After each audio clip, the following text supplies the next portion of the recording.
Good morning students. Part 2 शुरू करते हैं। फाइनल अकाउंट कंटिन्यू है, सम नंबर 22 वाला, जिसमें हमने नोट्स बना ली थी। सिर्फ हमें नोट्स की इफेक्ट बैलेंस शीट और पीएनएल में देनी है। सबसे पहले हम पीएनएल में देते हैं, क्यों? क्योंकि पीएनएल का जो भी आंसर है वो हमें बैलेंस शीट में लिखना है। तो we will start with the PNL. सबसे पहले रेवेन्यू फ्रॉम ऑपरेशन 9,10,000। उसके बाद अदर इनकम थी, जहाँ पर मैंने आपको टिक करवाया था। अदर इनकम थी हमारी कुछ इनकम फ्रॉम इन्वेस्टमेंट। तो मैं यहाँ पे लिख देती हूँ इन्वेस्टमेंट इनकम। ये कहाँ से आया? 33,250। So your total revenue is 9,43,250। अब हम एक एक करके लिख देते हैं। जैसे कि परचेजेस हैं, तो परचेजेस में हमने टिक करे थे 3,72,750। चेंज इन इन्वेंटरीज है। चेंज इन इन्वेंटरी माइनस में आएगा, क्योंकि जब माइनस ओपनिंग क्लोजिंग का डिफरेंस था तो वो माइनस में था। तो मैं यहाँ पे माइनस में ही लिखूंगी 2,17,350। Then we have employee benefit expense. Employee benefits के नोट्स का टोटल ही हमें लिखना है और सबके सामने उसकी नोट्स लिखनी है। तो जिसकी भी नोट्स हमने बनाई अभी तक, हमने कि यहाँ से हमारी नोट शुरू होती है एम्प्लॉय बेनिफिट एक्सपेंस की। एम्प्लॉय बेनिफिट एक्सपेंस है हमारा 2,18,750।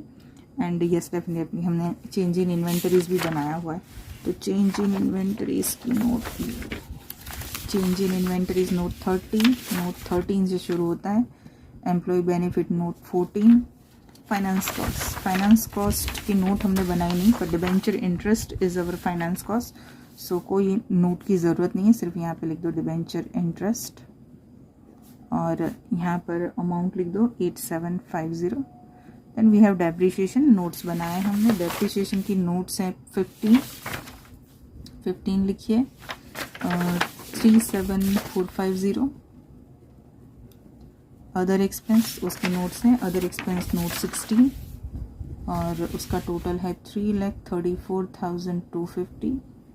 इन सब का हमें टोटल करना है, जिसको हमें ऊपर रेवेन्यू में से माइनस करना है, विच विल कम 1,88,650। टैक्स हमारे पास नहीं है, सो हमारा आंसर है 1,88,650। This is our profit after tax. इसको ही हमें रिजर्व एंड सरप्लस में दिखाना है, जो सेकेंड नोट थी जिसको हमने बाकी रखा था। यहाँ पर new profit 1,88,650।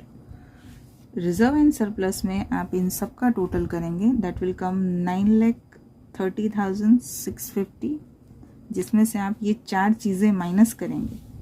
So your reserve and surplus answer will come 7,25,900। 7,25,900। आप प्लस माइनस कर लेना, प्लस सारा करिए, उसमें से ये चार चीज़ें माइनस करें, that's our reserve and surplus 7,25,900। तो अब हमारा जो पीएनएल स्टेटमेंट है वो कंप्लीट हो गया है।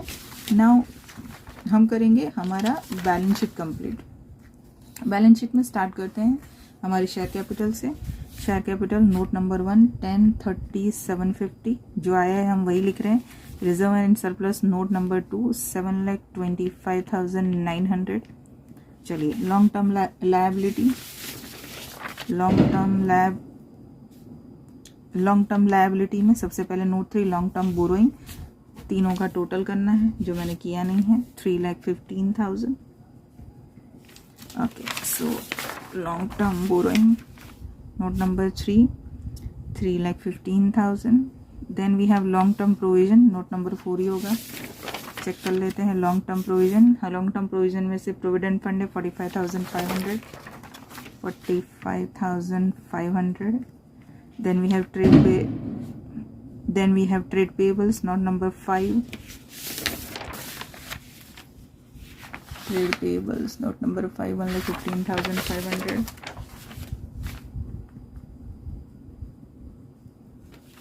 Then we have other current liabilities note number 6। Other current liabilities में सिर्फ आउटस्टैंडिंग एक्सपेंस और इंटरेस्ट ऑन डिबेंचर 8,750 थे वो, and the total is 33,250। Note number 6 33,250। Then we have short term provision. Short term provision में क्या आएगा? या Note number 7, 96250. Note number 7, 96250. Okay, so this is it. Now assets, fixed asset, tangible asset. Total of all the fixed asset which will come 10,72,50.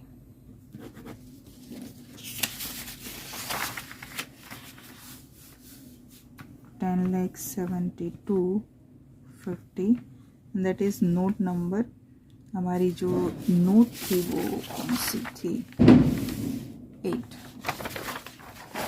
Note number 8. Non current investment is note number 9. The total of this two non-current investment 6,49,950. 6,49,950. Then we have inventories, current assets 3,75,900. Then we have trade receivables. Trade receivables 11, 2,19,450. 11, 2,19,450. Cash and cash equivalent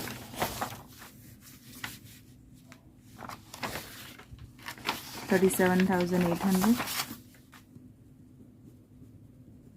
And the last is other current assets. Now other current assets means that your prepaid rent. उसका हमने कोई note नहीं बनाया है तो मैं यहाँ पे लिख देती हूँ prepaid rent. Prepaid rent is 7,000. So that's it. We have added all the assets and all the liabilities. Make the total. Our balance sheet must be tally. Okay, so the total of balance sheet will come 23,62,150. 23,62,150. Okay, that's it. आप total करिए, मुझे बताइए, क्योंकि मैंने total करा नहीं है balance sheet का. This is your sum. Main important thing is not the total, important thing is the entry. First of all notes, मैंने जैसे कहा कि don't go for this video first. आप इससे पहले के वीडियोस चेक करिए और उसके बाद यहाँ पर आइए. सबसे पहले नोट्स बनाना सीखिए. नोट्स को इसके अंदर पोस्टिंग करना इज़ वेरी सिंपल, वो बहुत आसान है. Notes is important. Okay, notes banana compulsory है. एक एक इफेक्ट की नोट देनी ज़रूरी नहीं है, लेकिन कुछ ऐसे हैं जैसे कि ट्रेड रिसीवेबल है, ट्रेड पेएबल्स है, जो एक ही क्यों ना हो, डेटर्स हो, क्रेडिटर्स, पर उसके आप यहाँ पर ट्रेड पेएबल करके क्रेडिटर्स लिख देंगे तो भी चलेगा. समझ में आया? But you have to write down trade payables, creditors. Okay, that's it. I hope you understand this sum. It's going to be a big one, but आप अगर अच्छे से करेंगे तो I don't think so कि आपको ज़्यादा प्रॉब्लम होगी. चलिए तो फिर मिलते हैं नेक्स्ट वीडियो में. Till then everyone.